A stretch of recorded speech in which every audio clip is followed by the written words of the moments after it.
बिस्मिल्लाहिर्रहमानिर्रहीम, अस्सलामुअलैकुम, सुबह खैर। आप देख रहे हैं एक्सप्रेसो, मैं हूं हिना आदिल और मैं हूं अली अनीक सैयद। उम्मीद आप खैर आफियत से होंगे और जनाब आपका दिन अच्छा सा बनाने के लिए हम यहाँ मौजूद हैं।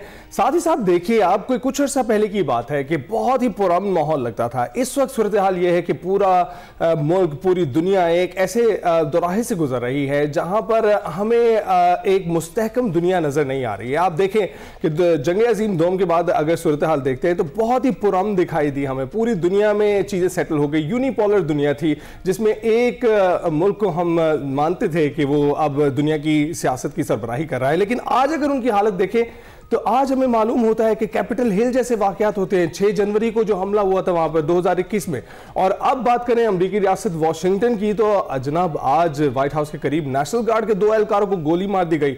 अमेरिकी मीडिया के मुताबिक व्हाइट हाउस के करीब एक शख्स ने नेशनल गार्ड के एहलकारों पर फायरिंग कर दी, जिसके नतीजे में वो शदीद जख्मी हो गए और फायरिंग से जख्मी होने वाले दोनों एहलकारों को फौरी तौर पर अस्पताल मुंतकिल कर दिया गया है, जिनकी हालत तशवीशनाक बताई जा रही है। जी हाँ, फायरिंग करने वाले एक मुश्तबा शख्स को हिरासत में ले लिया गया और अमरीकी हुकाम के मुताबिक जो मुश्तबा शख्स है उसकी शनाख्त 29 साल के अफगान शहरी रहमानुल्लाह के नाम से कर ली गई है। और रहमानुल्लाह 2021 में अमेरिका आया था। अमेरिकी सदर डोनाल्ड ट्रंप ने वाक़े को दहशतगर्दी करार दिया है और उन्होंने अपने खिताब के दौरान हुक्म दिया कि बाइडन दौर में अफगानिस्तान से अमेरिका दाखिल होने वाले हर गैर मुल्की की दोबारा जांच पड़ताल की जाए। अमेरिकी सदर ने वाक़े से मुतालिक सोशल मीडिया पर भी बयान जारी किया। उन्होंने पैगाम में फायरिंग करने वाले शख्स को जानवर करार देते हुए खबरदार किया कि नेशनल गार्ड के एहलकारों पर फायरिंग करने वाले को भारी कीमत चुकाना होगी। और अमेरिकी सदर ने वाशिंगटन डीसी में 500 इजाफी एहलकार तैनात करने का भी फैसला किया है।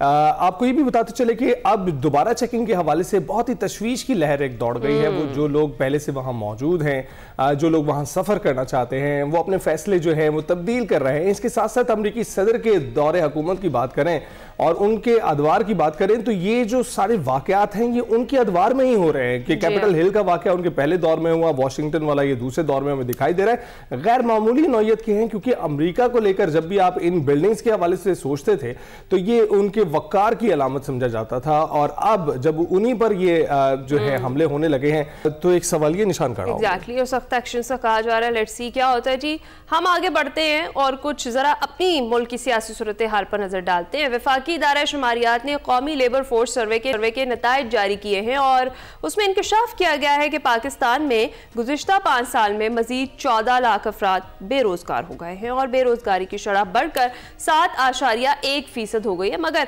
हुकूमत दावा कर रही है कि मुल्क में महंगाई कम हो रही है, रोजगार के मौके बढ़ रहे हैं। दूसरी जानिब गुज़िश्ता रोज नून लीग के सदर और साबिक वज़ीर आज़म नवाज शरीफ काफ़ी लंबे अरसे के बाद मीडिया के सामने आए। ज़िमनी इलेक्शन में नौमुंतखब अरकान से उन्होंने मुलाकात की और धुआंधार खिताब भी किया।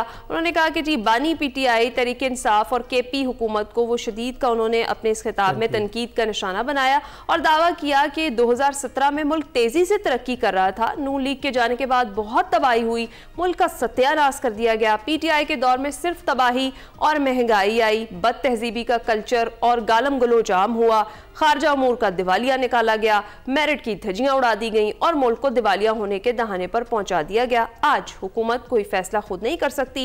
इन तमाम चीजों का बानी PTI अकेला मुजरिम नहीं है, उसको लाने वाले भी बराबर के मुजरिम हैं। दूसरों को चोर और डाकू कहने वाले खुद चोर साबित हुए।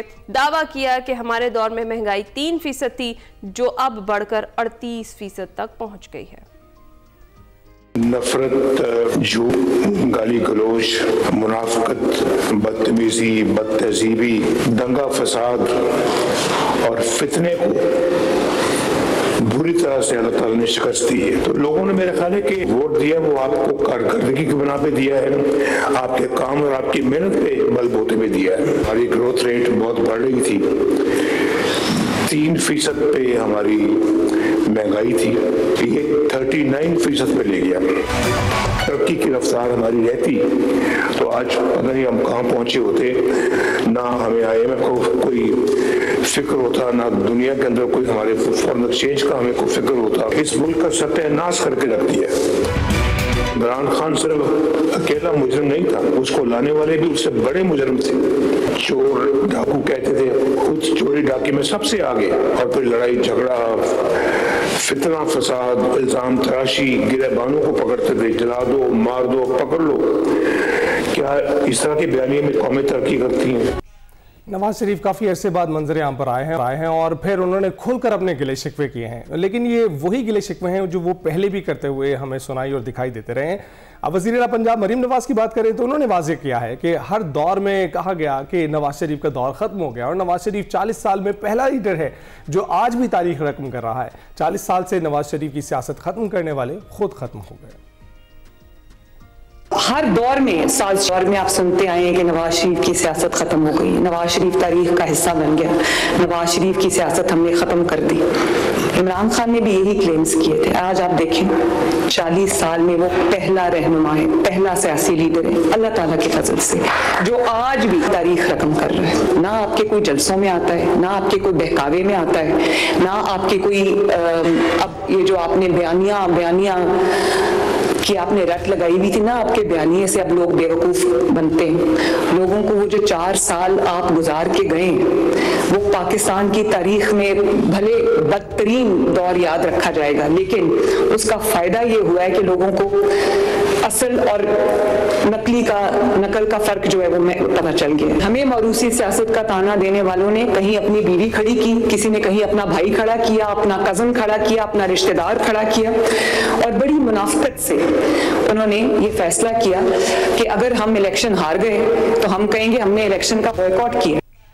नवाज शरीफ की सियासत खत्म करने वाले आज खुद खत्म हो गए। मरीम नवाज साहिबा ये कह रही थी। उधर गुज़िश्ता साल नवंबर में तहरीक इंसाफ के एहतजाज को 1 साल हो गया है, मगर इसके बाद तहरीक किसी किस्म की काबिल जिक्र एहतजाज ये नहीं कर पाई है। इसकी क्या वजूहात हो सकती हैं? बानी समेत किसी रहनुमा की रिहाई भी नहीं हो सकी है और हालिया ज़िमनी इलेक्शन में शिकस्त भी उनका मुकद्दर ठहरी। अब सवाल ये पैदा होता है कि तहरीक इंसाफ एहतजाज कर चुकी, कोई नतीजा नहीं निकला, अब ज़िमनी इंतखाबात में भी शिकस्त हुई। क्या तहरीक इंसाफ अपना तर्ज सियासत बदलेगी या नताइज की परवाह किए बगैर मामलात को ऐसे ही आगे लेकर चलेगी? इस सारी सूरत हाल पर हमने करनी है बात। हमें ज्वाइन कर चुके हैं शौकत पराची साहब, सीनियर तज्जियाकार हैं। अस्सलाम वालेकुम पराची साहब, गुड मॉर्निंग। गुड मॉर्निंग जी, वालेकुम अस्सलाम। पराची साहब, सबसे पहले तो पाकिस्तान तहरीक इंसाफ का ज़िमनी इंतखाबात से बॉयकॉट और उसके बाद जो जिन हलकों में खड़े हुए वहां पर शिकस्त और नवाज शरीफ साहब का इतने अरसे बाद मंजर आम पर आना, क्या कहेंगे? यकीनी तौर पर पाकिस्तान की सियासत आगे तो बढ़ रही है। मसलन ज़िमनी इंतखाबात हुए, एक जमहूरी अमल है और इस जमहूरी अमल की हद तक बड़ी अच्छी बात है और प्लस पुरअमन रहा ये इलेक्शन। यानी जिन खतरात की आपने किसी और कॉन्टेक्स्ट में बात की, वो खतरात तो पाकिस्तान के अंदर बेतहाशा मौजूद हैं। इस्लामाबाद में गजारी में हमला हुआ था, वानम कॉलेज पे अटैक हो गया था, FC पेशावर में भी आपके सामने हेडक्वार्टर पे अटैक हुआ, लेकिन इसके बावजूद इलेक्शन में गैदरिंग थी, बहुत इकट्ठ थे, लेकिन पुरअमन हो गए, तो ये तो बहुत अच्छी बात है। अब दूसरी बात ये है कि PTI ने जहां इलेक्शन लड़ा और बाइकआउट किया, ये एक अजीब सा फैसला था। कुछ अभी तक वैसे कोई ऐसी कोई लॉजिक या मंतक जिसको टेंजिबल समझे हम, वो समझ नहीं आई कि हरीपुर में आप लड़ रहे हैं इलेक्शन, लाहौर में आप लड़ रहे हैं इलेक्शन और आप DG खान में बाइकआउट कर रहे हैं। नवाज शरीफ भी तो यही कह रहे थे कि ये कैसा बाइकआउट है जिसमें जो है वो शहरनाज साहिबा जो है वो खुद इलेक्शन लड़ रही थी। जी बिल्कुल, मैं यही बात कर रहा हूँ कि इवन अगर आपने पंजाब में बाइकआउट किया बाकी हलकों में, क्योंकि 5 नेशनल असेंबली की पंजाब में थी, 7 पंजाब असेंबली की थी, तो आपने बाकी हलकों में अगर बाइकआउट किया तो फिर हमाद अजहर ने एक तो अपने किसी अजीज को टिकट दिया और प्लस वो PTI की बैकिंग भी मिल गई। इसी तरह हरीपुर में चले वो उनकी हुकूमत है, खैबर पख्तूनख्वा में वो कह रहे थे कि हमारी हुकूमत है, यहाँ पर धांधली का चांस नहीं होगा, लेकिन फिर जब हार गई मोहतरमा तो फिर आपने धांधली का इल्जाम भी लगा दिया। इसलिए इस फैसले की हद तक तो कि जी 2 बंदों को 2 सीटों पे आपने पार्टी बैकिंग दे दी और बाकी जो 4 बची नेशनल असेंबली की आप स्टे अवे कर गए, उसकी वैसे अभी तक कोई लॉजिकल कोई ऐसी उन्होंने मंतक नहीं दी जिससे पता चले कि हाँ यही वजह थी जिसकी वजह से उन्होंने बाइकआउट किया। अब इसका दूसरा एंगल भी है, मियां साहब ने कल बातें की, मेरा ख्याल है सियासत अब आगे इतनी बढ़ चुकी है कि मियां साहब के अंदर वो बिटरनेस खत्म नहीं हो रही और उस बिटरनेस को वो जब भी उनको मौका मिलता है, जब भी वो इज़हार राय कहीं पे उनके सामने ऐसा मौका आता है वो बात करते हैं। अब माजी में 3 बार उनकी हुकूमत चली गई, इसमें तो कोई शक नहीं है। तीनों बार वो इनकम्प्लीट उनका टेन्योर रहा, इसमें तो कोई शक नहीं है। लेकिन अब देखें ना, अब हुकूमत उन्होंने दोबारा ली, उनकी बेटी जो है वो चीफ मिनिस्टर पंजाब बनी, तो इट मीन्स कि आप फिर भी निजाम का हिस्सा हैं। ये बहुत अच्छी बात है। बिल्कुल ठीक। शौकत साहब, इसके साथ ये भी बताएं, सुहेल आफरीदी साहब कह रहे थे कि अगर अमली हुई तो ऐसा हो जाएगा, वैसा हो जाएगा। फिर हमने देखा कि जब नताइज सामने आए हैं तो किसी किस्म का एहतजाज रिकॉर्ड नहीं किया गया। तो इसका मतलब ये है कि पीटीआई ने जो तमाम तर वो नताइज है उनको कबूल कर लिया है। तो फिर एहतजाज किस बात का हो रहा है? एहतजाज कहाँ हो रहा है?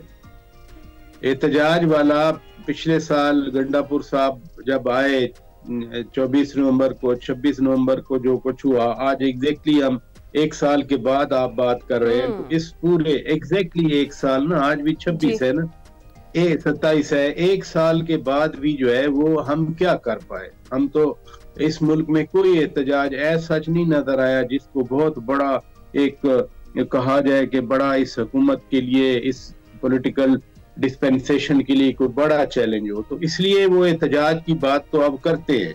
मसलन कल उन्होंने ये भी कहा कि जी हर मंगल को हाई कोर्ट के सामने एहतजाज हुआ करेगा और हर जुमेरात को अडियाला के सामने एहतजाज होगा। फिर कह रहे थे, मैंने खुद सुना, वो कह रहे थे जो सेनेटर, जो एमपीए और एमएनए नहीं आएगा एहतजाज में, तो या जलसा जो हो रहा है उनका 7 को, तो उसकी जवाब तलबी होगी। कौन करेगा? अच्छा। क्या सुहेल आफरीदी सेनेटर्स की जवाब तलबी करेंगे? सुहेल आफरीदी जो है वो एमएनएस की जवाब तलबी करेंगे? और क्या जवाब तलबी होगी? इसलिए जो एक मोमेंटम एहतजाज का बना करता है, 1 साल में हमने नहीं देखा कोई ऐसा सच कोई एहतजाज हुआ। पंजाब में तो जब इवन 26 नवंबर का था, पंजाब से तो कुछ नहीं निकला था। पंजाब में जब बीच में भी पराजय साहब कोशिश की गई 2-1 बार, लेकिन फिर भी ना कारकुनान इकट्ठे हो पाए और ना ही क़यादत कहीं सामने नजर आई। तो इस वजह से किसी किस्म का कोई जो एहतजाज है वो कामयाब नहीं हुआ, आप दुरुस्त कह रहे हैं। तो इस सारी सूरत हाल के बाद क्या पाकिस्तान तहरीक-ए-इंसाफ ये जो अपनी मौजूदा हिकमत अमली है, जो सियासी हिकमत अमली है, इस पर गौर करेगी या फिर इसी डगर पर चलती रहेगी आगे भी? ये बड़ा कॉम्प्लेक्स इशू है। इसको अगर पीटीआई के जो लोग हैं उनसे बात की जाए तो क्लैरिटी नहीं है किसी को भी इस हवाले से क्या करना है। सियासत में, जमहूरियत में मुज़ाकरात हुआ करते हैं। वो कहते हैं कि जी हमें तो हमारे अपने कायद से बात ही नहीं करने दी जाती। व्हाट इफ के कल अगर मुलाकात करवा दी जाती है बानी पीटीआई के साथ तमाम लोगों की, तो फिर क्या मुज़ाकरात उसी वक्त शुरू हो जाएंगे? क्योंकि जब जनवरी में पिछले साल मुज़ाकरात हो रहे थे तो वो इस कंडीशन पे पीटीआई बैकआउट कर गई कि चूंकि आपने हमारी मुलाकात नहीं करवाई तो हम मुज़ाकरात खत्म करते हैं। लेकिन अब बहुत सारा टाइम गुजर गया। बहुत सारा टाइम गुजरने के बाद पीटीआई के अंदर भी मसाइल पैदा हो गए। मसलन शेर अफजल खान मरवत अब नहीं है जो मॉब को लीड किया करते थे। मसलन अली अमीन खान गंडापुर अब वजीर आला नहीं है, और जब से वजारत आला गई है वो 1-2 बार असेंबली में तो उन्होंने बातें की, लेकिन वो जिस तरह हर रोजाना की बुनियाद पर बात किया करते थे, हुकूमत को ललकारते थे, पीटीआई के अंदर एक जज्बा पैदा होता था, वो दैट गॉट मिसिंग।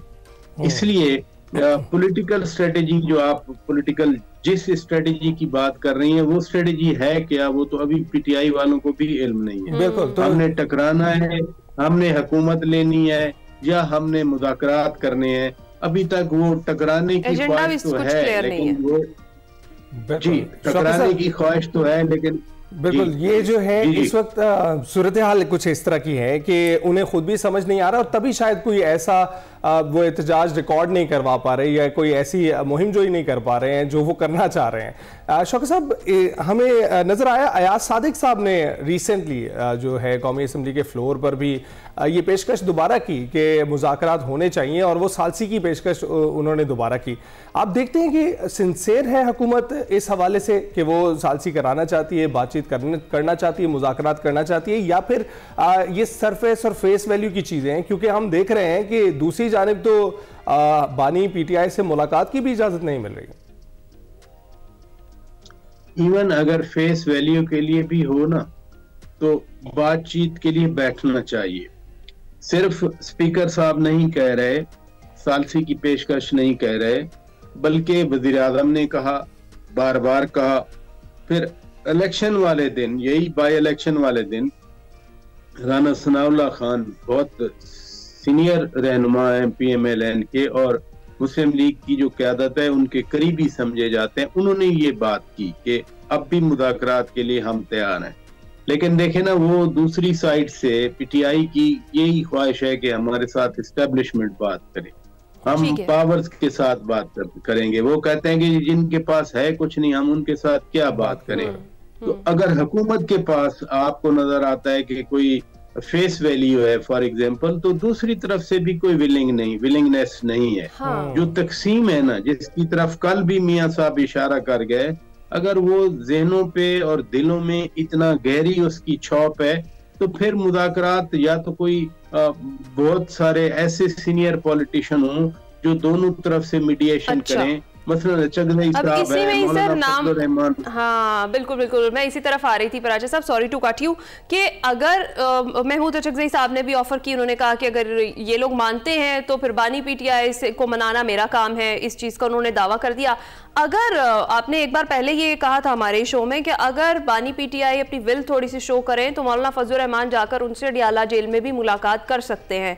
और आपको लगता है कि जिस तरह से 26वीं आईनी तरमीम का मामला हुआ और उसके बाद अब 27वीं पे मौलाना थोड़े नाला नजर आ रहे हैं, शिकवा कुनाबी हैं, वो अब ये सिचुएशन बनती हुई नजर आ रही है कि कहीं ना कहीं पाकिस्तान तरीके इंसाफ के कंटेनर पर सवार होंगे मौलाना फजलुर रहमान और ये दोनों मिलकर हुकूमत को टफ टाइम दे सके, क्योंकि स्ट्रीट पावर डेफिनेटली मौलाना के पास है। स्ट्रीट पावर तो मौलाना साहब के पास है, लेकिन ऐसे हालात कहीं पैदा होते हुए या पैदा हुए नजर नहीं आ रहे जिसकी वजह से मौलाना साहब PTI के करीब पहुंच जाएं। अच्छा, मसलन एक सवाल ये है कि इस वक्त ट्रबल में PTI है, मौलाना साहब अपनी स्ट्रीट पावर हाजिर करें, मौलाना साहब कुछ ऐसे हालात पैदा करें जिन हालात की वजह से PTI को रिलीफ कहीं मिल जाए, तो इन रिटर्न मौलाना साहब को क्या मिले, ये एक बहुत बड़ा सवाल है। मौलाना साहब ये सियासत है ना, यानी इसको अगर वो कहते हैं ना कि लो और दो या गिव एंड टेक, जिसको बहुत जगहों पे नेगेटिव कोनोटेशन में लिया जाता है, लेकिन पॉलिटिक्स है ना कि आप अपने पॉलिटिकल इंटरेस्ट को, यानी अपनी सियासत को आगे बढ़ाने के लिए ही अपनी मूव चलाते हैं। तो इन रिटर्न मौलाना साहब को क्या मिलेगा? मौलाना साहब के बारे में ऑफ एंड ऑन तो दूसरे कैंप से PTI से फिर उसी तरह की गुफ्तगू की जाती है। जो एतमाद अगर PMLN और PTI में एतमाद में बड़ी खलीज है, तो उससे बड़ी खलीज तो PTI और JUI में है, क्योंकि JUI की भी वही कॉन्स्टिट्यूएंसी है, यानी KP, जो कि PTI की जहाँ पे हुकूमत है अभी। अगर क्लैश PTI और PMLN का पूरे मुल्क के पर्सपेक्टिव में है, तो पॉलिटिकल क्लैश तो JUI और PTI का उस वेरी प्रॉमिस में है जिस वेरी प्रॉमिस में PTI रूल कर रही है। तो PTI ने क्या ऐसा ऑफर कर दिया मौलाना साहब को जिसकी बुनियाद पर वो और उनकी पार्टी समझे कि हमें अपनी अलाइनमेंट करनी चाहिए PTI के साथ? ऐसा तो अभी कुछ नजर नहीं आया। शौकत साहब बिल्कुल ठीक कह रहे हैं आप, और मौलाना देखकर ही फैसला, जीरक सियासतदान है, इसके साथ साथ हमें भी ये फैसला देखकर ही करना चाहिए कि सियासी इशूज अपनी जगह पर हैं, पर मुल्क की मईशत मजीद बेहतर होनी चाहिए, चाहे जो भी इक़्तिदार में हो वो इस पर फोकस रखे ताकि ये डिलीवर हो सके नीचे ग्रास रूट लेवल तक। ब्रेक पर जाएंगे। Welcome back to Express. अब शामिल करते हैं अपना सेगमेंट मेरा पाकिस्तान। देखते हैं फैरा फैज आज कहाँ मौजूद हैं, हमें क्या दिखा रही हैं।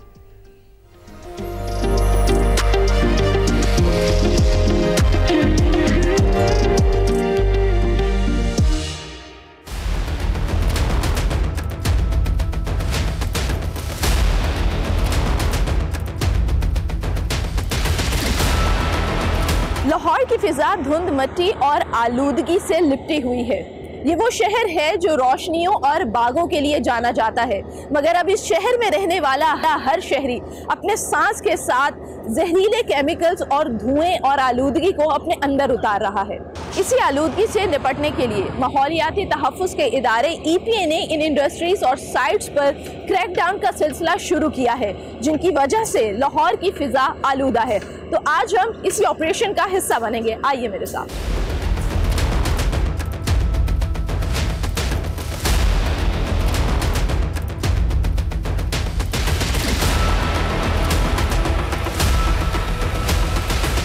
जिस वक्त मेरे साथ साजिद बशीर साहब मौजूद हैं, इंचार्ज हैं ड्रोन सर्वेलेंस EPA से। अस्सलाम वालेकुम सर। सर मुझे ये बताइएगा, आज हम क्रैकडाउन का हिस्सा बने आप लोगों के साथ, तो जिन भी फैक्ट्रियों पे आप छापे मारते हैं वो किन बुनियादों पे होते हैं? अच्छा देखिए, इसके अंदर हमने दो चीज़ें देखते हैं। जो सबसे पहली चीज़ होती है ना, वो ये होती है कि ये इंडस्ट्री का काला धुआं तो नहीं निकल रहा। अगर काला धुआं निकल रहा है तो जब हम उस इंडस्ट्री के अंदर आते हैं तो सबसे पहले हम उसका फ्यूल सोर्स देखते हैं कि जो हमारे कानून के अंदर प्रेस्क्राइब्ड फ्यूल हमने अलाउ किए हुए हैं, आया कि ये वो यूज़ कर रहे हैं या कि ये कोई सब स्टैंडर्ड जो बैंड फ्यूल आइटम है ये वो यूज़ कर रहे हैं। इनकी इतनी ट्रेनिंग होगी हुई है कि इनको भी पता है कि हमने दिखाना कोयला है जो कि अलाउ है, यूज़ हमने कार्बन करना है जो टायर्स के साथ बनता है या पायर ऑयल है, और उन्होंने फैक्ट्री के डिफरेंट प्रीमिसेस पे या तो छुपाया होता है तो या ये लेके ही फैक्ट्री में उतना आते हैं जितना इन्होंने एक टाइम में भट्टी में जलाना होता है। आज की रिक्वायरमेंट 100 तोड़ों की है तो ये 100 तोड़ा ही इन करेंगे, मगर 100 इकट्ठा नहीं करेंगे। अच्छा। इन्होंने दीवारों में कोई हॉल बनाए होंगे या कोई गुप्त जगह इनकी होगी, वहाँ से निकालते हैं। अच्छा, ये जो सारा प्रोसेस आप मुझे बता रहे हैं कि तमाम तो जो फैक्ट्री मालकान है वो ये सब चीज़ें करते हैं। हाँ। इन सब चीज़ों के बावजूद कि उनको डर है कि हम पे रेड पड़ सकती है, हमारी फैक्ट्री सील हो सकती है, तो जब EPA की टीम किसी ऐसी जगह पर पहुंचती है, किसी फैक्ट्री में पहुंचती है, तो सबसे पहले वो क्या स्टेप लेती है? सबसे पहले तो वो अंदर घुसने की कोशिश करती है क्योंकि ये गेट ही नहीं खोलते। अच्छा। फिर हमें दूसरा तरीका ऑप्ट करना पड़ता है, या तो हम गेट तोड़ देते हैं या फिर हम पुलिस को बुला लेते हैं, और फिर हम जब प्रीमिसेस में एंटर होते हैं तो फिर अंदर आके हम सबसे पहले इनका देखते हैं कि आया कि इस फैक्ट्री के अंदर एमिशन कंट्रोल सिस्टम लगा हुआ है कि नहीं लगा हुआ, वो मैंडेटरी है। सेकेंडली हमने रिसेंटली एक एग्जीक्यूटिव ऑर्डर पास किया था, उसमें हमने 31 अगस्त तक की डेडलाइन दी थी कि इन सब की जितनी चिमनी है उसके ऊपर ये कैमरा लगाएंगे और उसका ऑनलाइन एक्सेस हमें देंगे। सेकंड पे हम वो देखते हैं। थर्ड पे फिर जब हम प्रीमिसेस के अंदर आते हैं तो आगे जिस जगह पर ये अपना प्रोसेस कर रहे हैं, जहाँ पर ये फ्यूल यूज़ करते हैं, उस जगह को जाके चेक करते हैं। तो अब जाके मैं आपको वो चीज़ दिखाता हूँ।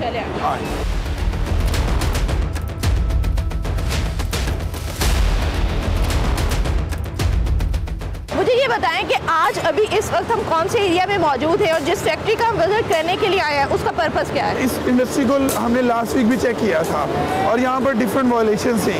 फिर हमने इनको सील किया, इनको जुर्माना किया, इन्होंने वो जुर्माना पे किया, री इंस्पेक्शन कराई, वो सारी चीज़ को हम क्रॉस वेरीफाई करने आए हैं। अभी हम तुर्की रोड के एरिया में हैं, ये रूडा के अंडर आता है।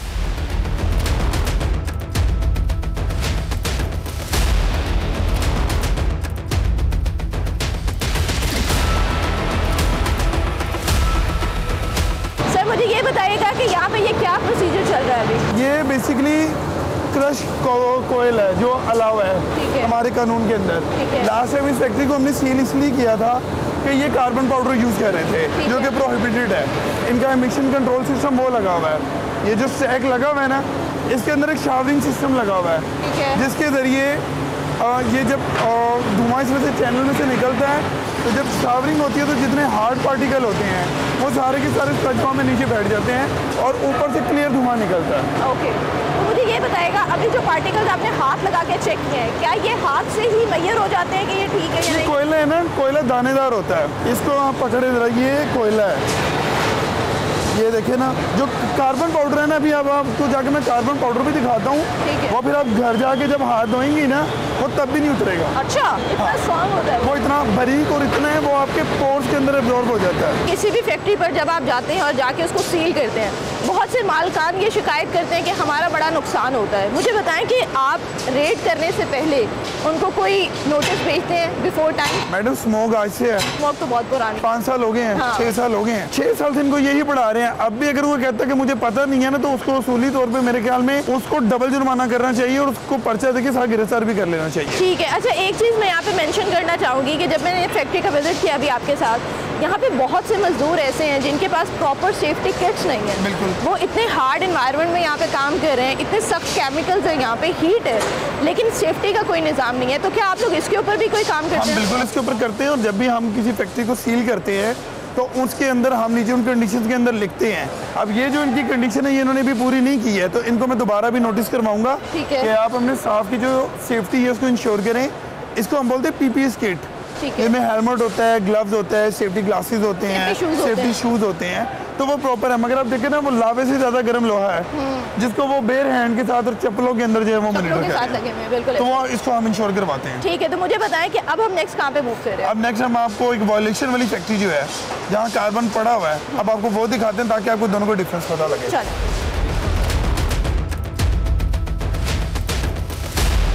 अब हम हर चीज कर रहे हैं, हम लोग इंडस्ट्री भी बंद कर रहे हैं, भट्टे बंद कर रहे हैं, अंडर कंस्ट्रक्शन साइट्स के ऊपर हम सारी चीजें करा रहे हैं। जिस डिपार्टमेंट के अंदर ये जगह आती है उनको चाहिए नहीं यहाँ पर स्प्रिंकलिंग वगैरह ये सारी चीजें इंश्योर करें।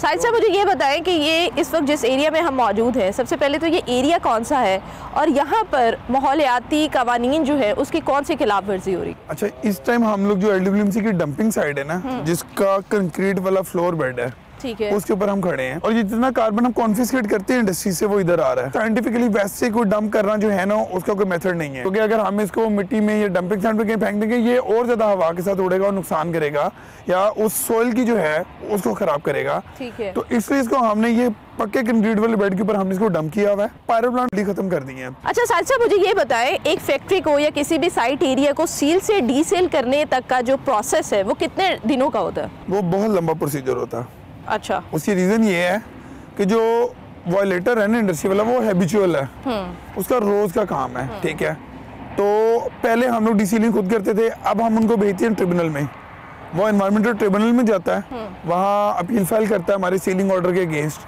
ट्रिब्यूनल फिर उसकी जो रेक्टिफिकेशन मेजर्स हैं उसको इंश्योर करने के लिए फील्ड ऑफिस को कहता है, फील्ड ऑफिस उसको जाके इंश्योर करता है। अगर उसने वो चीज़ें कर ली हैं, वायलेशन खत्म कर दी है, वो रिपोर्ट अपनी ट्रिब्यूनल में जमा कराता है, ट्रिब्यूनल फिर उसके डीसीलिंग के ऑर्डर इशू करती है।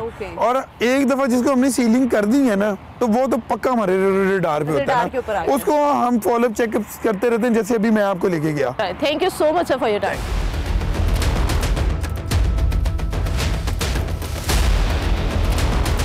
छापे मारना एक ऐसा इक़दाम तो हो सकता है, मगर ये आखिरी हल नहीं है।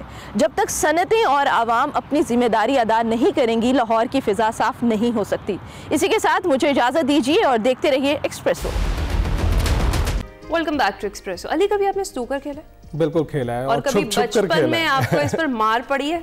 मार तो नहीं पड़ी, पर बहुत स्कोल्ड किया जाता रहा है इस बात पे। वो इसलिए कि अभी भी बहुत सारे पेरेंट्स ऐसे हैं जिन्हें लगता है कि ये वक्त का ज़िया है, जो ये स्नूकर गेम है, ये बच्चों का जो टाइम है वो वेस्ट होता है इससे, इसलिए उन्हें डांट भी पड़ती है, अक्सर मार भी पड़ती है। और अभी भी बहुत सारी जगहों पर ये कल्चर अभी ऐसा ही है। लेकिन हो क्या रहा है, पाकिस्तान जो है उसने IBSSF snooker team world cup जीत लिया है जनाब। मस्कत में स्नूकर टीम वर्ल्ड कप के फाइनल में पाकिस्तान ने हांगकांग के खिलाफ 2 के मुकाबले में 3 फ्रेम से फतह अपने नाम कर ली। और ये कोई पहली फतह नहीं है, इस तरह की कामयाबियां स्नूकर में हमें बड़े अरसे से मिलती हुई आ रही हैं। मोहम्मद आसिफ और असजद इकबाल पर मुश्तमिल जो पाकिस्तानी जोड़ी है उसने क्या ही शानदार कारकर्दगी का मुजाहरा किया, ट्रॉफी भी वसूल कर ली है। World snooker champion Mohammad Asif हमारे साथ ही मौजूद है, बिल्कुल उनसे बात कर लेते हैं। शुक्रिया मोहम्मद आसिफ हमें वक्त देने का। सबसे पहले एक और बड़ा टाइटल, एक और बड़ी कामयाबी आपको मिली है, उसके लिए आपको मुबारकबाद देते हैं। और बताइएगा कि बतौर टीम असजद इकबाल के साथ खेलना और टाइटल जीतना, ये तजुर्बा कैसा रहा आपका? जी थैंक यू, बहुत शुक्रिया, जज़ाकल्लाह। जी असजद के साथ खेलने का पहले भी मेरा मौका बन चुका है, मैं खेला हूँ टीम में असजद के साथ, और इस बार भी खेला हूँ। तो असजद के साथ अच्छा था, कॉम्बिनेशन अच्छा बना हुआ था, तो अच्छा रहा और अल्हम्दुलिल्लाह अल्लाह ने हमें कामयाब किया। राइट। आसिफ, आप माशाल्लाह बहुत सारे टाइटल जीत चुके हैं, जिस तरह अली ने भी जिक्र किया, लेकिन जब आप पार्टनर के साथ खेलते हैं तो कॉन्फिडेंस जो है वो कैसा होता है? प्रेशर ज़्यादा हो जाता है या फिर कम होता है? देखें जी, टाइटल जाहिर सी बात है, कॉन्फिडेंस के बगैर टाइटल जीते ही नहीं जाते। जाहिर सी बात है, इंडिया के साथ खेलते हुए प्रेशर की सिचुएशन जाहिर सी बात है थोड़ी सी चेंज होती है, क्योंकि लोगों की एक्सपेक्टेशन बहुत हाई होती है और उसमें परफॉर्म करना थोड़ा सा मुश्किल जरूर होता है, लेकिन अल्हम्दुलिल्लाह के हमें जब भी मौका मिला हमने पाकिस्तान के लिए बहुत सारे तो जाहिर है। अच्छा, ये बताइएगा कि स्नूकर में पाकिस्तान ने आलमी सतह पर अपने आप को बनवाया और सबके बाद अब पाकिस्तान स्नूकर फेडरेशन को मिलने वाली जो हुकूमती सपोर्ट है उससे आप कितने मुतमईन हैं? देखिए जी, बिल्कुल स्नूकर ने अपना बहुत, मैं समझता हूँ कि प्लेयरों ने जो परफॉर्म किया है उसकी बदौलत स्नूकर का बहुत नाम हुआ है पाकिस्तान में, बल्कि पूरी दुनिया में पाकिस्तान का नाम हुआ है। और जो गवर्नमेंट की तरफ से स्नूकर फेडरेशन को जो ग्रांट मिलती है वो हमें पहले तो हमें बताई नहीं जाती, और दूसरे नंबर पे वो बहुत कम है, क्योंकि जब भी उनसे बात होती है तो वो यही कहते हैं कि यार हमारे पास फंड्स नहीं है। तो मैं समझता हूँ कि ये थोड़ी सी मुश्किल सिचुएशन होती है, प्लेयर अपने तौर पे ही अपने आप को फाइनेंस करके तो टूर्नामेंट खेलने जाते हैं, तो ये मुश्किल काम है। उनको थोड़ा सा जरूर सपोर्ट करना चाहिए प्लेयरों को, फेडरेशन को, ताकि प्लेयर जो है वो आसानी से जाकर अपनी गेम खेल सके। फेडरेशन के फंड्स भी होने चाहिए ताकि बेहतर तरीके से चलाई जा सके। आप बिल्कुल सही कह रहे हैं आसिफ। अच्छा, हमें ये बताएं कि आइंदा किस बड़े इवेंट में पाकिस्तान की आप नुमाइंदगी करने वाले हैं? जी, आइंदा अभी ये सीजन अभी इख्तिताम हुआ और नेक्स्ट जो है वो इंशाल्लाह फरवरी में शुरू होगा, और इंशाल्लाह बड़ी उम्मीद है कि इंशाल्लाह जब सीजन शुरू होगा तो उसमें बहुत सारी कामयाबी राइट। तो बताइए, कौन सा ऐसा इवेंट या टाइटल है जो अभी आपका ख्वाब है या कोई ऐसा रिकॉर्ड बनाना चाहे? जी अल्हम्दुलिल्लाह, वैसे तो मैं बहुत सारे मेडल जीत चुका हूँ, सारे टूर्नामेंट जीत चुका हूँ, सिर्फ एक एशियन रह गई है जो मैं अभी तक नहीं जीत पाया, और मुझे बड़ी उम्मीद है कि इंशाल्लाह इस बार वो भी जीत के इंशाल्लाह ये भी टाइटल अपने नाम करूंगा। Thank you. ठीक है, वो मोहम्मद आसिफ हमारे स्नूकर चैंपियन हमारे साथ मौजूद थे, और क्या ही शानदार फतह है, क्या ही शानदार रिकॉर्ड है। आगे अली आप पूछ रहे हैं कि अगले क्या उनके ख्वाब है, मेरा ख्याल है हमारे तो उन्होंने पूरे कर दिए, और वो जो पेरेंट्स कहते थे कि ये वो गेम है जिसे नहीं खेलना चाहिए, वक्त जाया होता है, वो जरा देखें आपको पता है कि आसिफ तो जहां पहुंच गए वो तो पहुंच गए, बहुत सारे अभी जो नन्हे खिलाड़ी हैं वो आपको देखकर थोड़ा जोश पकड़ रहे होंगे, क्योंकि जब हम खेलने जाया करते थे तो हम गिल्टी फील करते रहते थे, हमें ये महसूस होता था कि हम कोई जुर्म कर रहे हैं। तो अब ऐसा नहीं है, अब मोहम्मद आसिफ हमारे लिए एक शानदार एग्जाम्पल है जिसको फॉलो किया जा सकता है। और उसके साथ साथ ये भी है कि कुछ जहतें ऐसी हैं जो अनएक्सप्लोर्ड हैं, और जो अनएक्सप्लोर्ड जहतें होती हैं, जो खेल होते हैं, उनको खेलने से जो कुछ आपको मिलता है वो शायद उन खेलों में आपको नहीं मिल सकता जिसमें मुकाबला बहुत सख्त होता है। क्रिकेट की बात इस तरह से कर रहा है। हम ये भी कह सकते हैं अली कि जो वीडियो गेम्स और ये जो गैजेट्स हम बच्चों को देते थे उससे तो बेहतर है कि वो इस तरह की कोई ना कोई एक्टिविटी जरूर करें, स्नूकर, हाँ, और अपना ब्रेन यूज करेंगे और फोकस करना सीखेंगे, कंसंट्रेशन करना सीखेंगे। अभी वैसे हमारे पास एक्सप्रेसो में बहुत सारा यंग टैलेंट जो है स्नूकर के हवाले से भी आ चुका है, हम आपकी मुलाकात उनसे भी करवा चुके हैं, और वो ऐसे शानदार प्लेयर्स थे कि उनकी फैमिली ने उन्हें सपोर्ट किया, उनके फादर ने उन्हें सपोर्ट किया कि भाई आप खेलो, आपका इंटरेस्ट है। कायदे आजम अगर खेलते रहे हैं उनकी फोटोग्राफ मौजूद है, तो भाई व्हाई नॉट अस। तो फिर जो खेल है स्क्रीन से वो ज्यादा बेहतर है, किसी किस्म का भी खेल आपको स्क्रीन से बेहतर रहेगा, क्योंकि स्क्रीन को आप टच करते हैं पर उसको फिजिकली आप फील नहीं कर सकते। हम 3D दुनिया में रहते हैं, 3 डायमेंशंस है जिसको आप फिजिकल चीज़ों के साथ ज़्यादा बेहतर तौर पर महसूस कर सकते हैं। और आप जब ग्राउंड में होते हैं ना तो उसका तजर्बा मुख्तलिफ होता है। आप देखें कि आप क्रिकेट को भी जब स्क्रीन पर देख रहे होते हैं तो आपको लगता है ये शॉट खेलिए, इसको आराम से मैं होता तो मैं कैच पकड़ लेता, आराम से होता मैं बाउंड्री पकड़ लेता, क्योंकि आपको 2 डायमेंशंस में वो नजर आ रहा होता है। लेकिन जब आप 3 डायमेंशंस में जाते हैं तो आपको रियलाइजेशन होती है कि आपको बहुत एफर्ट करनी पड़ती है और बॉल तक पहुंचना नामुमकिन होता है बाज़ औक़ात, लेकिन स्क्रीन पर आपको दिखाए। तो स्क्रीन से दूर रखिए और ऐसी फिजिकल एक्टिविटीज़ जो किसी की तरह से आपको हेल्दी नज़र आ रही हैं, जो माइंड को हेल्दी रखती हैं, जिस्म को हेल्दी रखती हैं, उसमें अपने बच्चों को जो है आगे जाने का मौका फराहम करें। हम ब्रेक के बाद आते हैं। Welcome back. Top of the hour शामिल करेंगे हमारा सेगमेंट माइंड मैटर्स, जिसमें girls football Hunza Premier Football League की टीम से वकार मलिक हमें मिलवा रहे हैं। आइए देखते हैं।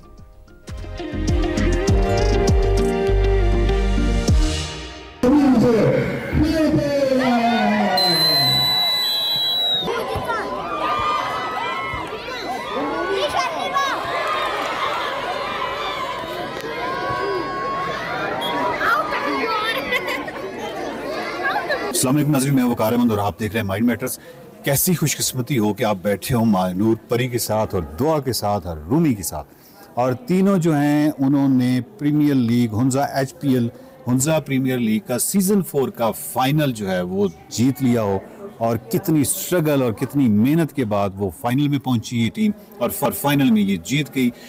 जब आप हुंजा में आते हैं तो सबसे जो खूबसूरत, सबसे जो दिल को लगती है चीज़, वो जो बेटियां खेल रही होती हैं, और इससे भी कहीं ज़्यादा खूबसूरत ये चीज़ और मंजर होता है जो इनके भाई और इनके जो बाप हैं वो इनको सपोर्ट कर रहे होते हैं, जिस तरह वो चीख रहे होते हैं, जिस तरह ये दौड़ती हैं, जिस तरह ये मूव्स करती हैं, वो जिस वालहाना अंदाज से चीखते हैं, वो जिस वालहाना अंदाज से इनको जोश दिलाते हैं, वो मंजर बहुत ही खूबसूरत मंजर होता है। मानूर परी, आपका ताल्लुक हुंजा से है? जी बिल्कुल, मेरा नाम महनूर परी है और मैं हुंजा यूनाइटेड कैप्टन जो कि करीमाबाद से ताल्लुक़ रखती हूँ।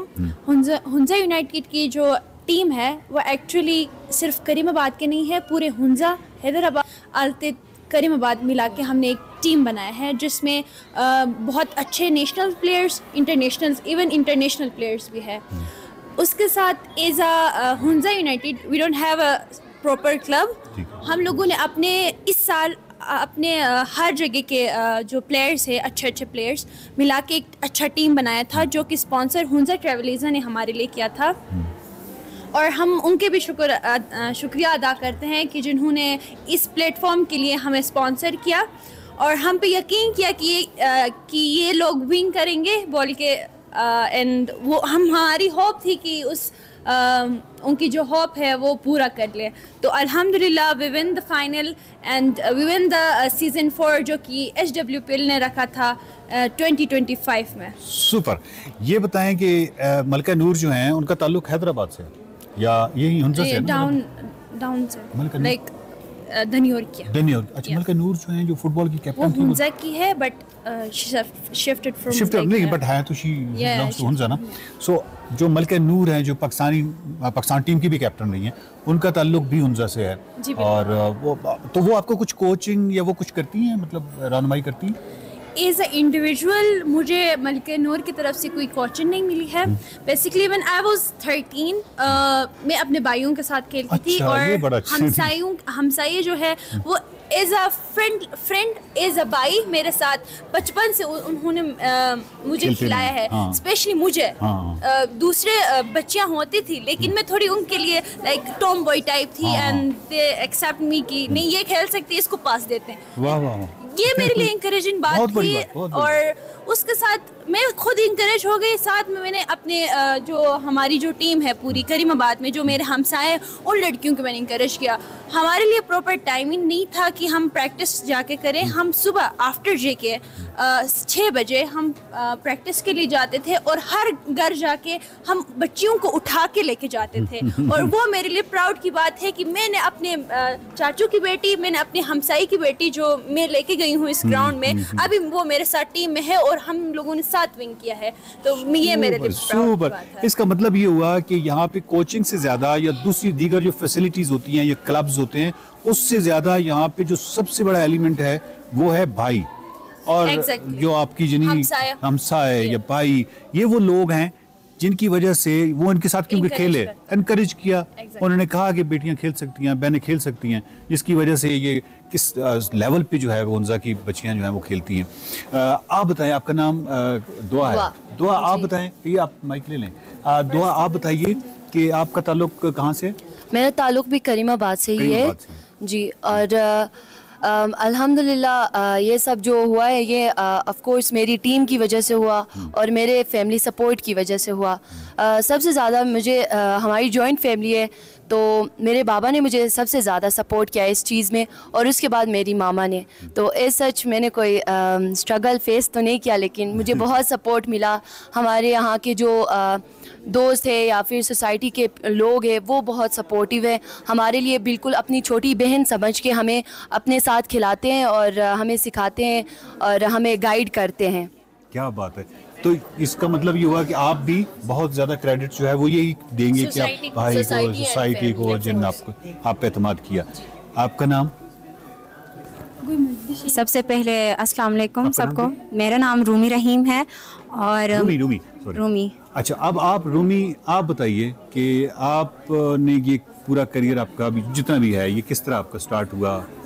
सबसे पहले तो हम हैं हुंजा के ही, लेकिन हम गोजाल मिसगर में रहते हैं। अच्छा। तो वहाँ से मैं स्टडीज़ के लिए यहाँ आई हुई हूँ। तो फर्स्ट जो है तकरीबन 3 साल पहले मैंने फ़ुटबॉल शुरू किया है, 3 साल हो गए हैं मुझे। तो सबसे पहले फ़ुटबॉल का मुझे कोई आइडिया और कोई शौक़ नहीं था। अच्छा। बेसिकली जब मैं यहाँ आई तो मेरे चाचा एज अ कोच फ़ुटबॉल खिलाते थे, तो चाचा ने कहा कि आप भी हमारे साथ आएँ, सीखें कुछ। तो मैं चाचा के साथ शुरू किया मैंने जाना ग्राउंड में। तो वहाँ मैंने देखा कि ऑलरेडी लड़कियाँ आई हुई थी, वो सीख रही थी। तो सबसे पहले इंकरेज तो उन लोगों ने मुझे किया, और उसके बाद मेरा आहिस्ता आहिस्ता से शौक़ डेवलप हुआ।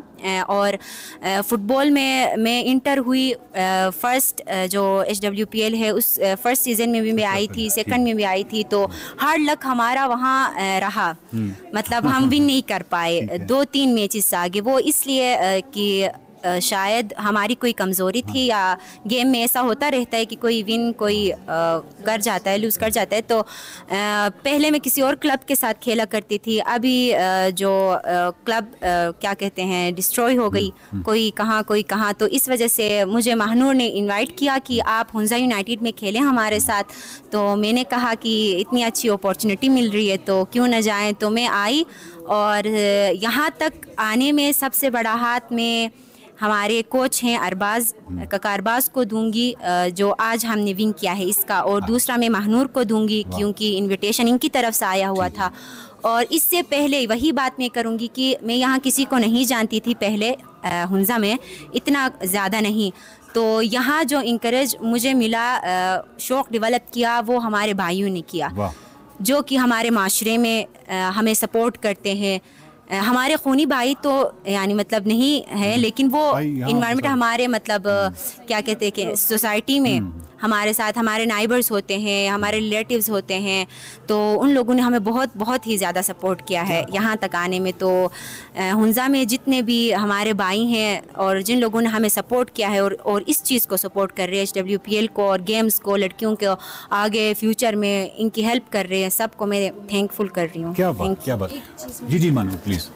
बेसिकली जो एज अ इंडिविजुअल, जो अब मैं तो अभी 18 साल की हूँ, लेकिन जितना मैंने एक्सपीरियंस किया इस फुटबॉल के जो ग्राउंड है या इस इवेंट के हद तक या नेशनल के हद तक, इवन मैंने नेशनल खेला है जी, दुबई में भी इवेंट खेला है मैंने इंटरनेशनल, पाकिस्तान को रिप्रेजेंट करके। इस खेल में न सिर्फ हम मतलब जीत और हार बिल्कुल नहीं है, इस खेल में हमें सिखाता है कि हम किस तरह अपने टीममेट्स को या अपने लीडरशिप को डेवलप करते हैं।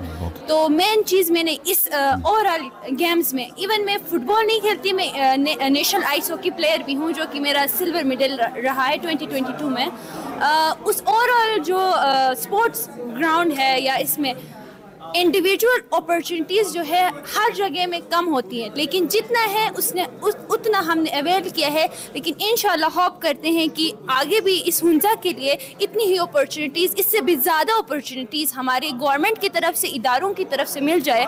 तो और भी हम इस नेशनल पे जा रहे हैं, लेकिन हम इंटरनेशनल जो फ्रांस, स्पेन, जो मेन क्लब्स हैं उन पे रिप्रेजेंट करें, एक as a Hunza, as a पूरा Gilgit Baltistan, as a Pakistan. Thank you so much. क्या बात है। और कभी आपकी शिमशाल से हुई है टाकरा, शिमशाल की टीम से? रिसेंटली हमने MGPL खेला हुआ था, जिसमें शिमशाल के प्लेयर्स थे, गुलमित के प्लेयर्स थे, तब भी हमारा हुंजा यूनाइटेड था।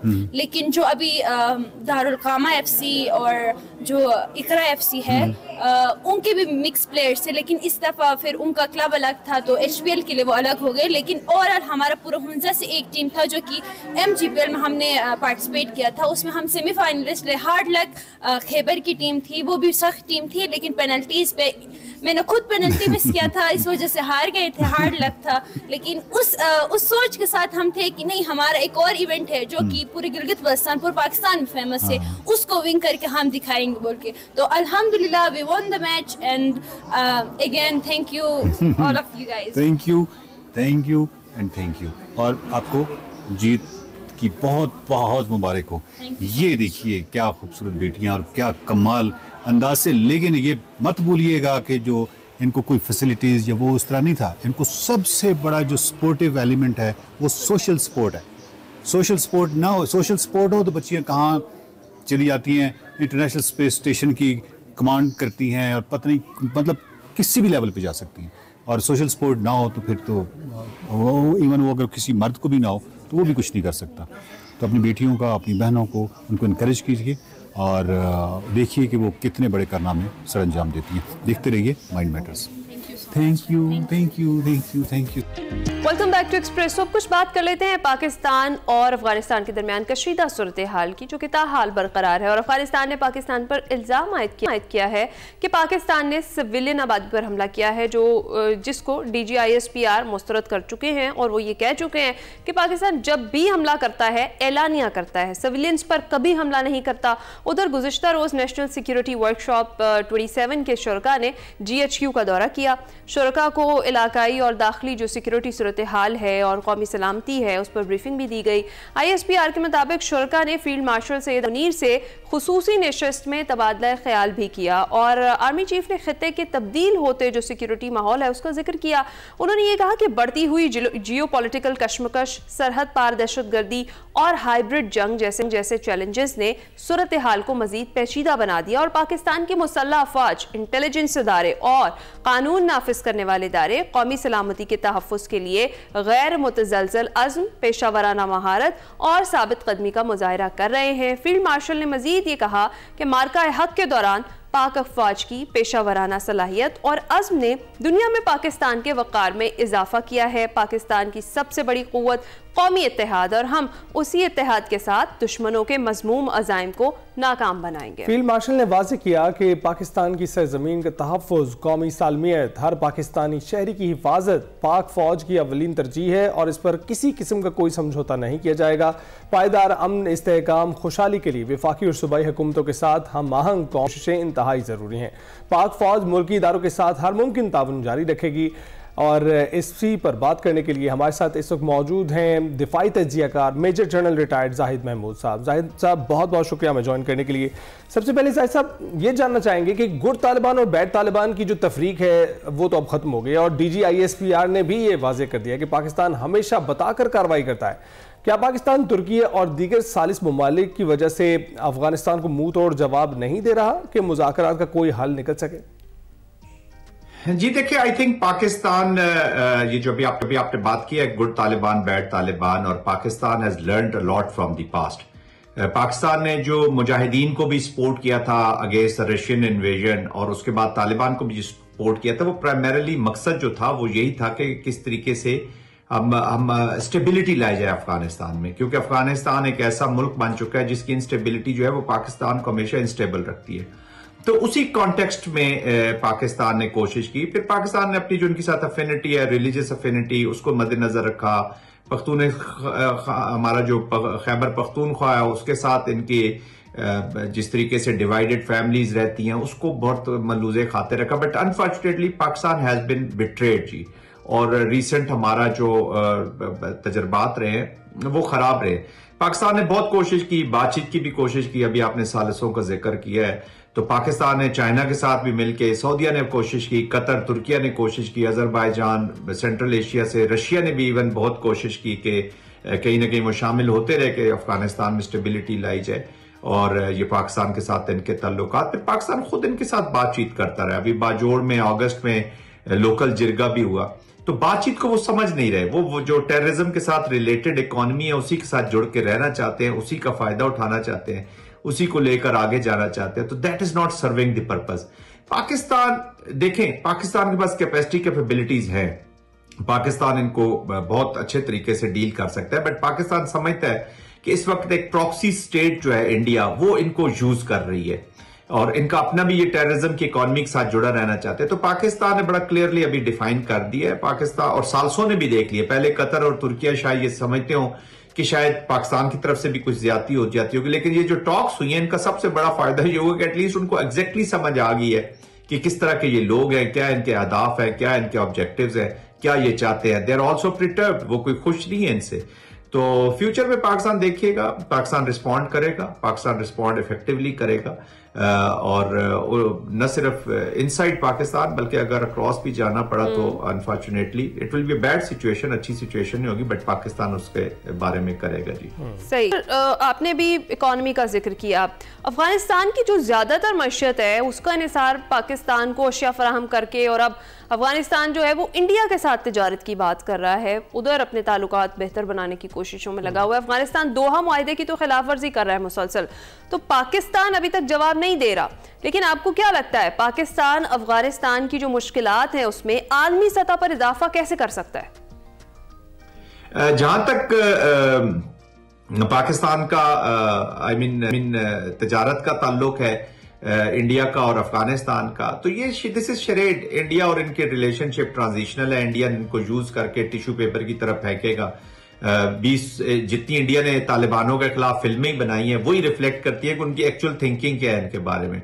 और इंडिया ही वो मुल्क है जो 2021 में जब इनका ये विड्रॉल हो रहा था तो इन्होंने ये प्रेशर डाल रहे थे दुनिया पे, बल्कि सिक्योरिटी काउंसिल में ये जाना चाहते थे कि ये जो अफगानिस्तान तालिबान की हुकूमत इसको रिकॉग्नाइज ना किया, जिनके ह्यूमन राइट्स की जो वायलेशंस हैं, जो ट्रैक रिकॉर्ड है, तो इनको अपना खतरा था। लेकिन उसके बाद जब इन्होंने देखा कि 3-4 महीने गुजरने के बाद कि ये डिफेक्टो हुक्मरान तो यही हैं जो पावर में बैठे हुए हैं, तो उनको उन्हीं के साथ फिर उन्होंने पाकिस्तान को डिस्टेबलाइज करना था। पाकिस्तान के खिलाफ उनके अहदाफ थे, और नॉट ओनली पाकिस्तान, चाइना को भी वो देखिएगा कि वो इन्हीं के जरिए जो चाइनीज इंटरेस्ट है, अभी देखिए ना, अगर चाइना का एक CPEC का या कोई प्रोजेक्ट है जो पाकिस्तान में है या BRI का प्रोजेक्ट है, अगर उसको स्कटल किया जाता है तो ये पाकिस्तान के साथ साथ चाइना के ऊपर भी हमला है। तो चाइना के जो इकोनॉमिक परसूट्स है उसको भी ये यहीं से स्कटल करेगा। तो इसकी जरूरत बने, और ये तिजारत बहुत एक्सपेंसिव उनको पड़ेगी। पाकिस्तान से जो चीजें 2-4 दिनों में जाती हैं वो अगर ये ईरान या किसी और रास्ते से भी आएंगी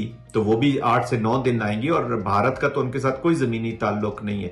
और वैसे भी मैं जैसे कहा कि भारत अपने अंदर जो मुसलमान रहता है, जो दिल्ली में रहता है, जो श्रीनगर में रहता है, जो बॉम्बे में रहता है, वो तो महफूज नहीं है उसकी। तो आपका क्या ख्याल है कि वो अफगानिस्तान के मुसलमान उससे महफूज रहेंगे?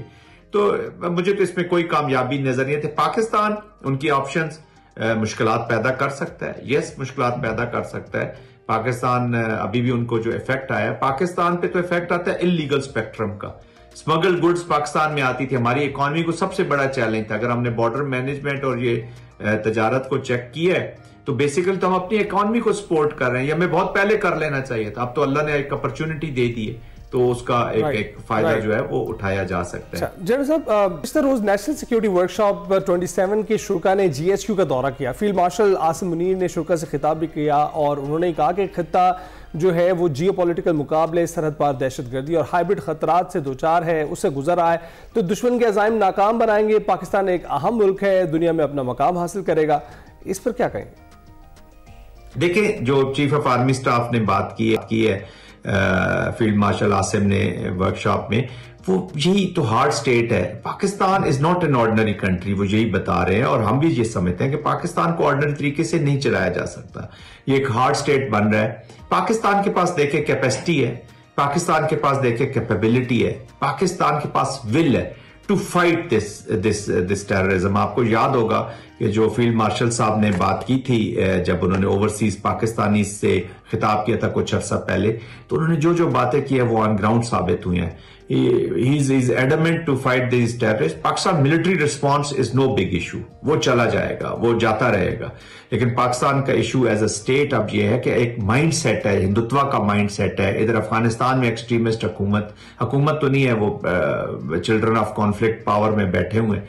तो इनके इस माइंड सेट को लड़ना है, अपने इंटरनल जो चीजें हैं उनको ठीक करने की जरूरत है। पीस विद इन होगा तो peace without will be for better.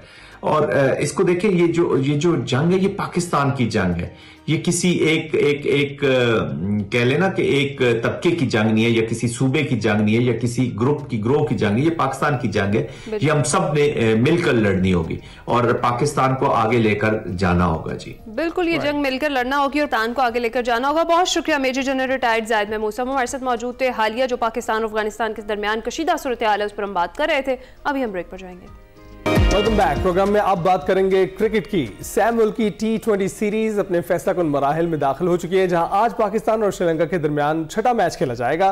Green shirts पहले ही फाइनल में पहुंच चुके हैं, जगह बना चुके हैं। श्रीलंका को अगर फाइनल खेलना है तो आज पाकिस्तान को हराना होगा। जीत की सूरत में श्रीलंका फाइनल के लिए क्वालिफाई कर जाएगा, मगर हार की सूरत में श्रीलंका और जिम्बाब्वे की किस्मत का फैसला उनके नेट रन रेट पर होगा।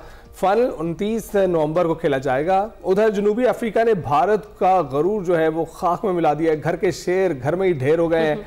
25 साल बाद भारत को उसी की सरजमीन पर जनूबी अफ्रीका ने गुवाहाटी टेस्ट में 408 रन से हराया है और 408 रन बनाए हैं और फतह हासिल की है, जिसके बाद भारत को 2 टेस्ट मैचेस की सीरीज में वाइट वॉश कर दिया गया है और भारतीय बल्लेबाज जनूबी अफ्रीकी स्पिनर्स के आगे बेबस दिखाई दिए। ये भारत की टेस्ट क्रिकेट में रन्स के एतबार से सबसे बड़ी शिकस्त है, 408। इस तमाम तर सूरत हाल पर बात करनी है, जिसके लिए हमारे साथ स्पोर्ट्स के तजज़ियाकार अब्दुल माजिद भट्टी साहब मौजूद हैं। अस्सलाम वालेकुम भट्टी साहब, गुड मॉर्निंग। वालेकुम अस्सलाम, गुड मॉर्निंग हिना आपको भी और अली आपको भी गुड मॉर्निंग। भट्टी साहब, हमारी तो मॉर्निंग गुड हो गई है। जो इतनी बुरी तरह की इबरतनाक शिकस्त हुई है भारत को, पहले इसी पर बात कर लेते हैं। 25 साल के बाद उसी की सरजमीन पर शिकस्त दी जनूबी अफ्रीका ने भारत को और सीरीज जीत ली है। इस वाइट वॉश का असर जो है भारत की जो टेस्ट रैंकिंग है और जो फ्यूचर सीरीज है उस पर पड़ता हुआ देख रहे हैं आप? देखिए, ओवरऑल जो भारतीय क्रिकेट है उसमें मेरा ख्याल इसका बहुत बड़ा इम्पैक्ट पड़ेगा, क्योंकि भारतीय मीडिया को देख लें या भारतीय कौम को देख लें, वो खुद फरेबी का शिकार हैं। वो समझते हैं कि शायद हमारी टीम दुनिया की इतनी बड़ी टीम है। एशिया कप में ठीक है, आपने पाकिस्तान के खिलाफ 3 मैच जीते, एशिया कप जीत गए, लेकिन टेस्ट क्रिकेट वो फॉर्मेट है जिसको टेस्ट इसलिए कहते हैं कि उसमें वाकई टीमों का इम्तिहान होता है। लेकिन जिस बुरे तरीके से पहला कोलकाता का टेस्ट मैच भारत छोटे टारगेट के बावजूद 30 रन से हारा, फिर हिस्ट्री की सबसे बड़ी डिफीट, तो भारत में तो खुद जो वहां के बड़े बड़े मुबस्सरीन हैं, वहां के फॉर्मर क्रिकेटर्स हैं, वो उनके हेड कोच गौतम गंभीर की पॉलिसीज को क्रिटिसाइज कर रहे हैं। भारतीय क्रिकेट के सिस्टम को अब भारत वाले क्रिटिसाइज कर रहे हैं। हालांकि एशिया कप में जब भारत ने एशिया कप जीता था अब से कुछ महीने पहले सितंबर में, तो वो कहते थे कि हमारी टीम दुनिया की बहुत बड़ी टीम है। लेकिन साउथ अफ्रीका जो कुछ अर्से हफ्ते पहले पाकिस्तान में थी, तो यहाँ तो पाकिस्तान ने 1-1 उनके साथ टेस्ट सीरीज बराबर की थी, फिर पाकिस्तान ने 2-1 T20 सीरीज जीती थी। लेकिन भारत जिस तरीके से हारा है, मेरे ख्याल में वर्ल्ड टेस्ट चैंपियनशिप का फाइनल तो दूर है, लेकिन उनकी सिलेक्शन, उन्होंने 2 विकेट कीपर को खिला दिया।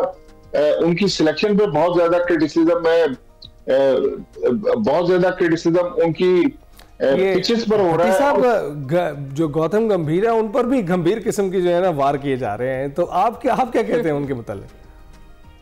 देखिए, गंभीर ऐसा कैरेक्टर है इंडियन क्रिकेट का जो बड़ी फैमिली से बिलोंग करता है, अमीर माँ बाप का बेटा है। वो जब क्रिकेट खेलता था तब भी किसी को खातिर में नहीं लाता था। अब जब हेड कोच बना है तो वहां भी वो डोमिनेट कर रहा है और उसके जो फैसले थे उसमें बहुत ज्यादा क्रिटिसिज्म हो रहा है। तो मेरे ख्याल में भारत को अब वहां के जो सहाफी हैं, कुछ वहां भी अच्छे लोग हैं, लेकिन ओवरऑल वहां पर जिस तरह अपनी टीम को वो लोग उठाते हैं, मेरे ख्याल में कोई दरमियानी रास्ता इख्तियार करना पड़ेगा, क्योंकि दुनिया की कोई टीम अनबीटेबल नहीं है। और होम ग्राउंड पर आप हिस्ट्री की सबसे बड़ी डिफीट आपको हुई, और सबसे बढ़कर जो साउथ अफ्रीका के हेड कोच हैं सकूरी, वो एक अननोन आदमी जिसको कोई जानता नहीं है, कोई बहुत बड़े क्रिकेटर नहीं थे।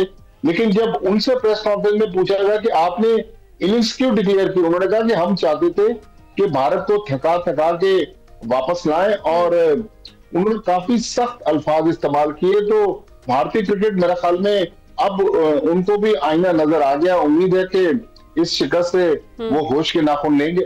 बिल्कुल, और लेने भी चाहिए। वैसे तो बड़े स्पिन के खिलाफ हमें रवायती तौर पर मजबूत लगती है इंडियन टीम, लेकिन इस सीरीज में पता नहीं ऐसा क्या हो गया। अच्छा, अब जरा अपनी तरफ आ जाते हैं भट्टी साहब। पहले ही हम जो ट्राई सीरीज हमारी चल रही है उसके फाइनल में पहुंच चुके हैं। क्या जो आज टीम के जो बेंच स्ट्रेंथ है उसको आजमाया जा सकता है?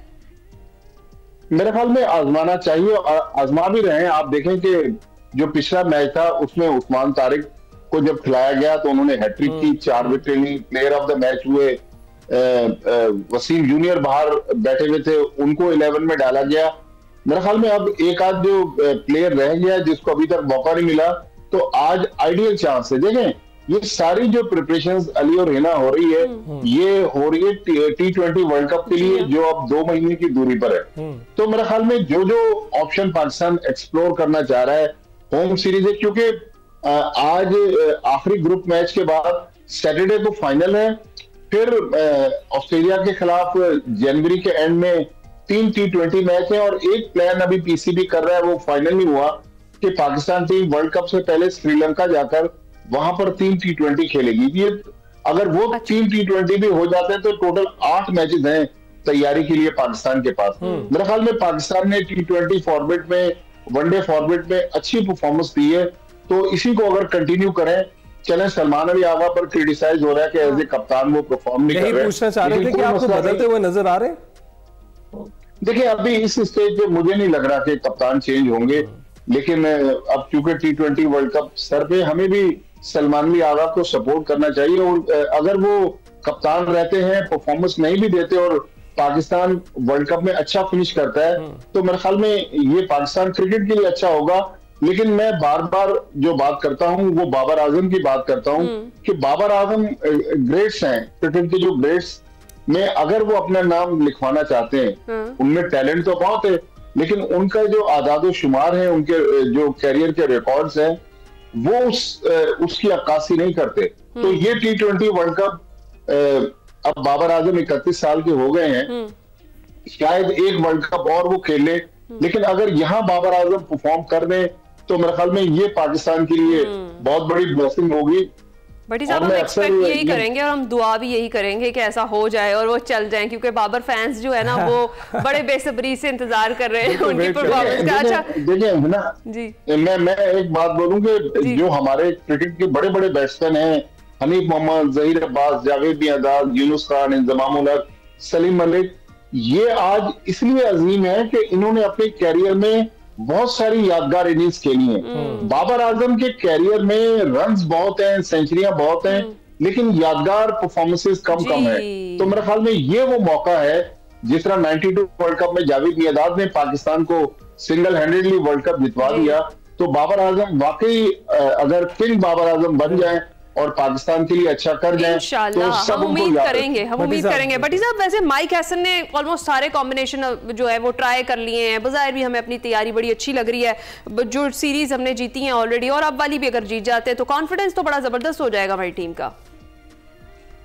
जी हाँ, इसमें कोई शक नहीं कि माइक हैसन बहुत ज्यादा उखाड़ पिछाड़ पर बिलीव नहीं करते, वो छोटी छोटी चेंजेस कर रहे हैं। जिस तरह बाबर आजम बाहर थे, जब उन्होंने देखा कि बाबर आजम की जगह बन रही है तो उसको टीम में वापस लिया। मेरे ख्याल एक लड़का मास सदाकत, अभी आपने देखा होगा जो पाकिस्तान की शाहीन जो जीती है दोहा कतर में राइजिंग स्टार एशिया कप, वो लड़का मुझे उसमें स्पार्क उस टीम में तो हमको उम्मीद करते हैं कि जल्द से जल्द उनको भी मधु कर लिया जाए। और लेकिन अभी वो अब मास सदाकत का मसला है कि वो भी ओपनर है, साइम अयूब भी ओपनर है, साहबजादा फरहान भी ओपनर है, भट्टी साहब सब ओपनिंग समझ के ही खेलना शुरू कर दे तो मेरा ख्याल है बेहतर पोजीशन हो जाएगी। बहुत बहुत शुक्रिया भट्टी साहब, आपने तजिया पेश किया है। क्रिकेट वक्त सूरत हाल है, हम पर प्रेशर कम है आज के मैच का, लेकिन हम उम्मीद करते हैं कि इस प्रेशर ना होने पर भी हम अच्छा ही फॉर्म करेंगे। ब्रेक के बाद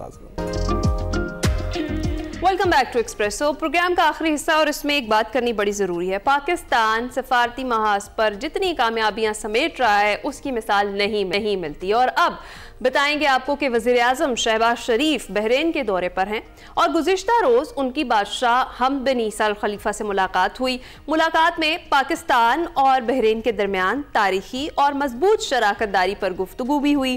बहरीन के बादशाह ने दोनों ममालिक के बाहमी ताल्लुकात को मज़ीद मुस्तहकम बनाने के अज़्म का इजहार भी किया। बादशाह हमद बिन ईसा अल खलीफा ने वज़ीर-ए-आज़म शहबाज शरीफ को ऑर्डर ऑफ बहरीन का आला तरीन एजाज़ दिया, जो आलमी रहनुमाओं को दिए जाने वाला बहरीन का सबसे बड़ा एजाज़ है। डेफिनेटली पाकिस्तान के लिए बहुत बड़ा एजाज़ है, वज़ीर आज़म साहब के लिए बहुत बड़ा एजाज़ है जिससे नवाजा गया उन्हें। इस मौके पर बहरीन के बादशाह ने तारीखी इंकशाफ भी किया, वो ये कि कायदे आज़म मोहम्मद अली जिन्नाह बहरीन के लीगल एडवाइज़र भी रह चुके हैं और मुलाकात में दो तरफा सियासी, इक्तिसादी, दिफाई और सकाफती ताउन का जायजा भी लिया गया और इसमें मजीद वुसअत पर इत्तफाक किया गया है। वज़ीर आज़म शहबाज शरीफ ने कहा कि पाकिस्तान दो तरफा तिजारत मजीद आगे बढ़ाने के लिए तैयार है। उन्होंने बहरीनी सरमायाकारों को SIFC के जरिए ग़िज़ाई तहफ़्फ़ुज़, IT, कानकुनी, सेहत, तामीरात और सयाहत में सरमायाकारी की दावत भी दी है और दोनों रहनुमाओं ने दिफाई शराकतदारी को मजीद मजबूत बनाने और तकनीकी तरबियत, दिफाई पैदावार और लॉजिस्टिक्स में ताउन पर भी इत्तफाक किया। इसके साथ साथ आपको भी बताते चले कि बहरीन अब वीज़ा लेने की तरफ भी जा रहा है, तो अगर पाकिस्तानी वहाँ का दौरा करना चाहते हैं तो उनके लिए बहुत आसानियाँ पैदा होने वाली हैं। बिल्कुल, और ये बड़ी अच्छी खबर थी, हमने कहा आपके साथ शेयर जरूर करें। अभी हम आपसे इजाजत चाहेंगे, लेकिन जाते जाते आपको एक तनबीह करेंगे, वो यही है कि जनाब एयर क्वालिटी इंडेक्स अभी भी खराब ही है, लाहौर का भी और पंजाब में भी, दीगर शहरों में। तो आपने अपने ख्याल रखना है। आप जिस चीज़ को धुंध समझ रहे हैं वो बेसिकली धुंध नहीं है, वो स्मॉग है, वो आपको बीमार कर रही है। अस्पताल भरे पड़े हैं सांस के मरीजों से, और ख़ास तौर पर वो लोग जो ऑलरेडी जिनको एस्थमा या इस तरह के कोई मसाइल है, वो इससे ज़्यादा उनकी जो एलर्जीज भी हैं वो ट्रिगर हो रही हैं, वो मजीद बीमार हो रहे हैं। तो मास्क का इस्तेमाल कीजिए, ग्लासेस का इस्तेमाल कीजिए और तभी घर से बाहर निकलिए जब ज़रूरत हो। इसके साथ ही मैं दीजिए इजाज़त। अल्लाह हाफ़िज़।